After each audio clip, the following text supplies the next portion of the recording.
നിലപാടിന്റെ രാജകുമാരനായ അഖിൽ മാരാർ ഇലക്ഷന് മുമ്പേ അദ്ദേഹം ഒരു കാൽക്കുലേഷൻ ഒക്കെ ഉണ്ടായിരുന്നു. ഞാൻ മത്സരിക്കുന്നത് ജയിക്കാനാണ്. ഞാൻ പറഞ്ഞത് ആവർത്തിച്ച് പറയുന്നു, മാരാറ് മത്സരിക്കുന്നത് ജയിക്കും. നമ്മള് താഴത്തോട്ട് പോകരാ. എനിക്ക് ഭയങ്കര ഇഷ്ടമാണ് എന്നെ ആൾക്കൂട്ടം ഭയങ്കരമായിട്ട് എതിർക്കുന്നത്. ഞാൻ ഇതുപോലെ എൻജോയ് ചെയ്യുന്ന ഒരു പ്രോസസ്സ് വേറെ ഇല്ല.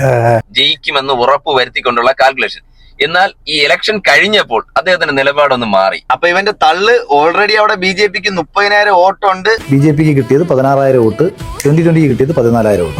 16, 14, 30 പ്ലസ് എന്നെ പോലൊരു സ്ഥാനാർത്ഥി. എങ്ങനെ പ്ലസ് എന്നെ പോലൊരു സ്ഥാനാർത്ഥി നമ്മൾ ഒരുമിച്ച് വരുമ്പോൾ ഉണ്ടാവുന്ന ഇമ്പാക്ട്. ഇവനെ പോലൊരു സ്ഥാനാർത്ഥി നിന്നാ വീണ്ടും വോട്ട് പിടിക്കും, ഇവൻ ജയിക്കും. മാരാറ തട്ട് താന്ന് തന്നെ ഇരിക്കും.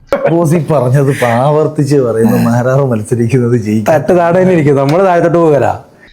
താന്ന് മണ്ണിലടിയിലോട്ട് അങ്ങ് പോയി, അറിവ് പോലും ഇല്ല. പിന്നെ വേറൊരു തള്ള്, ഇവന്റെ മണ്ഡലത്തിൽ ഏറ്റവും കൂടുതൽ ഫ്ലാറ്റിലാണ് ആൾക്കാരുള്ള. അവർക്കൊക്കെ വിദ്യാഭ്യാസം ഉള്ളത് കൊണ്ട് അവരെന്തായാലും ഇവനെ വോട്ട് ചെയ്യൂ. പക്ഷെ ഇവൻ തോറ്റപ്പോ മനസ്സിലായി അവർക്ക് നല്ല വിദ്യാഭ്യാസം ഉണ്ട്.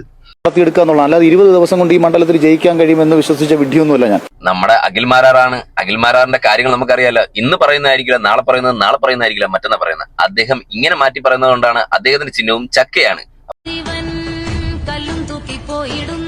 അപ്പൊ ചക്കയുടെ പ്രത്യേകത നമുക്കറിയില്ല.